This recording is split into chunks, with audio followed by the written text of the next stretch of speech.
శ్రీ గురుభ్యో నమ. శ్రీ గురు చరిత్ర అధ్యాయం 42. ఓం శ్రీ సరస్వత్యై నమ. శ్రీ గణేశాయ నమ. వారిద్దరూ కాశీ చేరిన తర్వాత త్వష్టకు అవధూత బోధించిన కాశీయాత్ర విధానం గురించి నామధారకునితో సిద్ధయోగి ఇంకా ఇలా చెప్పారు. విశ్వేశ్వరుని దర్శనము, అంతర్గృహ యాత్ర, దక్షిణోత్తర మానస యాత్ర, పంచకోశ యాత్ర, స్నానము, దానము, అర్చన, శ్రాద్ధము, అన్నపూర్ణ, విశ్వేశ్వర, బిందుమాధవ, డుండి వినాయక, దండపాణి, కాలభైరవ, గుహకాశి, మణికర్ణిక మొదలైనవి దర్శించి పూజ చేసి నీ పేరు మీదుగా ఒక లింగ ప్రతిష్ఠ చేసుకో. ఇలా చేస్తే నీ గురుభక్తి దృఢమై ఈశ్వర సాక్షాత్కారం అవుతుంది. కనుక నీవు నిస్సందేహంగా నీ మనసులో గురుచరణాలను స్థిరంగా నిలుపుకో అని చెప్పి రెప్పపాటులో అవధూత అదృశ్యమయ్యారు. త్వష్ట ఆశ్చర్యచకితుడై, ఆహా, ఈ మహాత్ముడు నా గురుకృప వలన సాక్షాత్కరించిన విశ్వేశ్వరుడే, సందేహం లేదు. తనను నేను ఆరాధించుకున్న ఆయన ప్రసన్నుడవటము గురుకృప వల్లనే కదా, లేకపోతే ఎన్నో సంవత్సరముల తపస్సు చేసిన ప్రసన్నుడు కాని ఈశ్వరుడు నాకెందుకు ప్రసన్నుడవుతాడు అనుకొని యథావిధిగా కాశీయాత్ర లింగ ప్రతిష్ఠ చేశాడు. అతడు ధ్యానించగానే విశ్వనాథ లింగంలో శంకరుడు దర్శనమిచ్చి వరం కోరుకోమన్నాడు. అతడు తన గురువు, గురుభార్య మొదలైన వారు అడిగినవి విన్నవించాడు. శంకరుడు వరమిచ్చి, నాయన, నీ గురుభక్తికి మెచ్చాను, నీవు విశ్వకర్మ అనే సృష్టికర్తవు అవుతావు అని ఆశీర్వదించి అదృశ్యమయ్యాడు. త్వష్ట సంతోషించి తన గురువు, గురుపత్ని, పిల్లలు కోరినవన్నీ సృష్టించి సమర్పించుకున్నాడు. గురువు సంతోషించి అతనికి జ్ఞానము, సర్వసిద్ధులు, నవనిధులు, యశస్సు కలిగేలా ఆశీర్వదించాడు. కనుక గురుభక్తి వలన సాధ్యముగానిది ఏమీ లేదు. గురుభక్తునికి ముగ్గురు మూర్తులు వశులవుతారు. గురువు లేక మోక్షము సిద్ధించదు. శ్రీగురుడు గురుసేవ ప్రాశస్త్యం చెప్పడం అయ్యేసరికి సూర్యోదయమైంది. సాయందేవుడు శ్రీగురునికి నమస్కరించి ఆనంద పారవస్యంతో, ఓ కృపామూర్తి, నాకు ఇప్పుడు ఒక అపూర్వమైన దర్శనమైంది. మీరు ఈ కథలో భాగంగా కాశీయాత్ర వివరిస్తుంటే నేను మీతో కలిపి కాశీక్షేత్రం దర్శించినట్లు అనుభవమైంది. అది నిద్రావస్థలో లేక స్వప్నమో తెలియటం లేదు. జగద్గురు, మీ నిజతత్వము తెలియని మూఢులకు విశ్వేశ్వరులైన మీరు మానవులుగా కనిపిస్తున్నారు. మీరు ఎక్కడ ఉంటే అదే కాశీ అంటుంటే అతని శరీరం అంతా రోమాంచితమై కంఠం గద్గదమైంది. అతడిలా శ్రీగుణ్ణి స్తుతించాడు. మొదట అధ్యాయులుగా సంకల్పమాత్రాన ఈ బ్రహ్మాండ రూపం ధరించి మరల దాన్ని పాలించడానికి అవతరించిన ఓ నరసింహ సరస్వతి, మీ పాదపద్మములకు వందనములు. రెండవది, కలిప్రభావం వలన ధర్మం నశించి యజ్ఞయాగాదులు కరువైనప్పుడు దేవతలు ప్రార్థనను అనుసరించి భూమిపై అవతరించి ధర్మాన్ని పునరుద్ధరిస్తూ లోకానికి జ్ఞానజ్యోతిని అనుగ్రహిస్తున్న ఓ నరసింహ సరస్వతి, మీ పాదములకు నమస్కారములు. మూడవది, సంసార సాగరంలో మునిగి ఉన్న భక్తులను తరింపజేయడానికి అవతరించి చతుర్దాశ్రమం స్వీకరించి లోకోద్ధరణ చేస్తున్న ఓ నరసింహ సరస్వతి, మీ పాదపద్మములకు నమస్కారములు. స్వామి, మీ చరిత్ర చిత్రమైనది. మీ కీర్తి భూమండలమంతా వ్యాపించింది.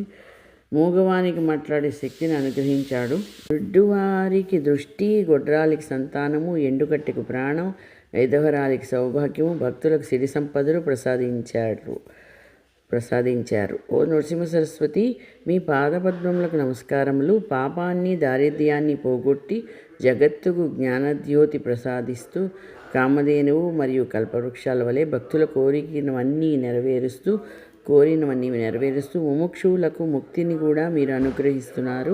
వేదాలకు కూడా అతీతమైన స్వరూపం గల ఓ నరసింహ సరస్వతి, మీ పాదపద్మములకు నమస్కారములు. ఓ గురుమూర్తి, మీ పాదపద్మములను నిత్యము స్మరించే వారికి సర్వతీర్థ క్షేత్రాలను సేవించిన ఫలితము, వాటిని దర్శించిన వారికి వేలాది అశ్వమేధ యాగాలు చేసిన ఫలితము ప్రసాదిస్తున్న ఓ నరసింహ సరస్వతి, మీ పాదపద్మములకు నమస్కారములు. వేదాలకు కూడా మీ నామ మహత్యం అంతుపట్టనిది. సకల భువనాధిపతులైన మీ పాదద్వయాన్ని నా హృదయ కమలంలో నిలుపుకొని మనసారా మరల నమస్కరిస్తున్నాను. ఓ నరసింహ సరస్వతి, మీ పాదపద్మములకు నమస్కారములు. ఓ సద్గురు, నన్ను రక్షించు. వేదాలకు కూడా అంతుపట్టని మీ పరిశుద్ధమైన చరిత్రను నేనేమి వర్ణించగలను. మీరు ఓంకార స్వరూపులు, పంచభూతాలు, సూర్యచంద్రులు, జీవాత్మ అనే 8 రూపాలలో మరీ విశ్వరూపం ధరించారు.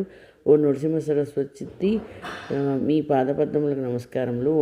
ఈ కలియుగంలో భక్తులను ఉద్ధరించడానికి దండకమండలాల ధారి అయిన యతీశ్వరుని రూపంలో అవతరించి భీమ అమరజ సంగమంలో శ్రీ నృసింహ సరస్వతి అను పేర నివసించిన శ్రీ గురువు మీ పాదపద్మములకు నమస్కారములు. ఈ ప్రపంచంలోని భక్తులందరినీ తరింపచేయడానికి యోగులకు దీక్షను అనుగ్రహించడానికి గాన్గాపుర క్షేత్రంలో వెలసి 4 పురుషార్థాలు ప్రసాదిస్తున్న ఓ నృసింహ సరస్వతి, మిమ్మల్ని స్తుతించడం వలన నాలోని దోషాలన్నింటినీ జయించి మీ పాదపద్మములకు నమస్కరిస్తున్నాను.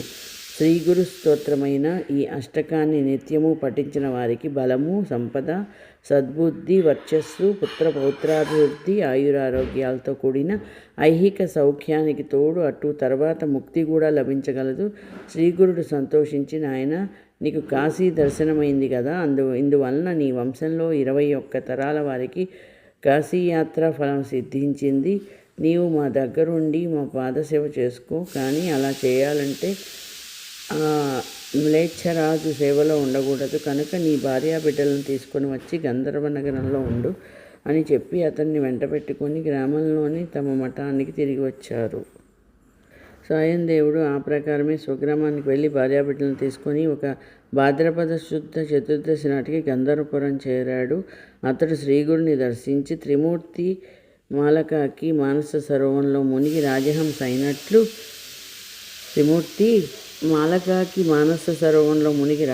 అయినట్లు మీ దర్శనం మాత్రం చేతనే మా పాపాలన్నీ నశించిపోతాయి. గంగాజలము పాపాన్ని, చంద్రుడు తాపాన్ని, కల్పవృక్షము దైన్యాన్ని పోగొట్టగలదు. కానీ పాప, తాప, దైన్యాలను మూడింటిని మీ దర్శనమే పోగొట్టగలదు. మీ కృప సర్వ పురుషార్థాలను వెంటనే ప్రసాదించగలదన్న స్మృతి వాక్యము నాకిప్పుడు అనుభవమైంది అని మైమరిచి గంతులేస్తూ తన మాతృభాష అయిన కన్నడంలో ఇలా స్తుతించాడు. భూమిపై భక్తుల పాలిట భాగ్య నిధి అయి అవతరించిన శ్రీ నృసింహ సరస్సును చూడగలిగాను. భక్తితో ధ్యానించే వారికి సుఖమిచ్చే జగత్పతి అయిన మీ చరణ కమలాలు దర్శించగలిగాను. 3వది, సంసారంలో తప్పిస్తున్న భక్తులకు అభిష్టాలిచ్చి యోగులకు యోగసిద్ధిని అనుగ్రహించే శ్రీ నృసింహ సరస్వతి దర్శన భాగ్యం నేడు కలిగింది. మహావాక్యాలుగా చెప్పబడిన పరతత్వమే సుగుణమై సత్పురుషులు ఉద్ధరించడానికి దండకమండలములు ధరించి యతి సార్వభౌముడిగా అవతరించిన ఓ నృసింహ సరస్వతి, నేడు నాకు మీ దర్శనమైంది. భక్తపాలుడు, దయా సముద్రుడు అయిన మీ పాదస్పర్శ వలన గంధర్వపురం భూకైలాసమైంది. అట్టి మీ పాదదర్శనం నేడు నాకు లభించింది.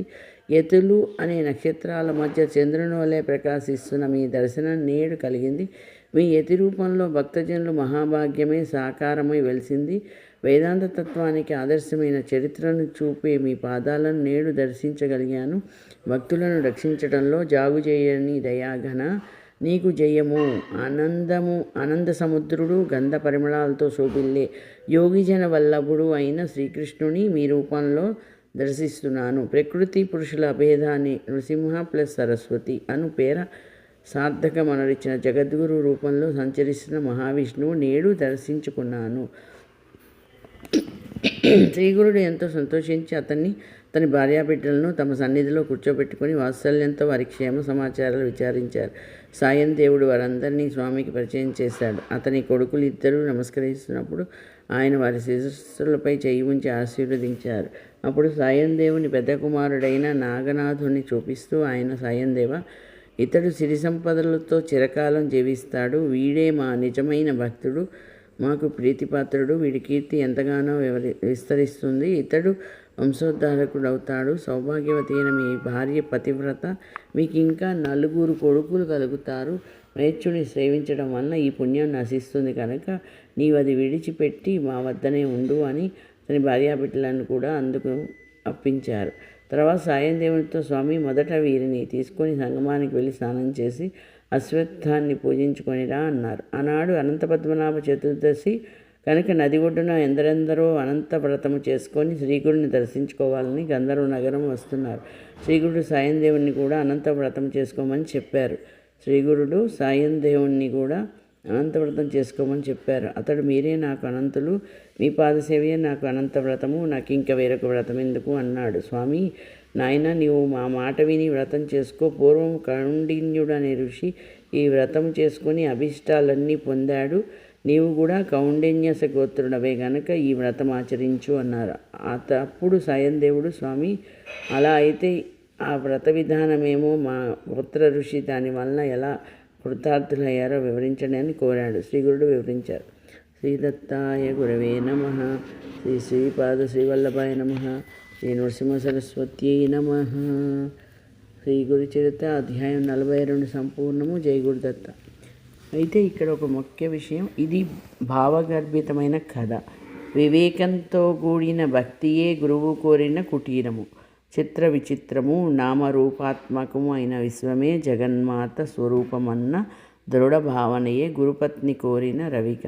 యమ నియమాలతో నిగ్రహింపబడిన మనస్సే గురుపుత్రుడు కోరిన పాదరక్షకుడు. ఇలా బాహ్యాభ్యంతరాలలో పరిశుద్ధమనర్చబడిన అవయవ ధాతుమయమైన మానవ దేహమే గురుపుత్రిక కోరిన బొమ్మరిల్లు. గురుపుత్రిక కోరిన బొమ్మరిల్లు. ఇవన్నీ ఈశ్వరానుగ్రహం వలన, ఈశ్వరానుగ్రహం సద్గురు సేవ వలన కలుగుతాయి. దృఢ నిష్ఠతో గురుసేవ చేయడం వలన తాను కోరుకున్న త్వష్టకు బ్రహ్మపదం లభించింది.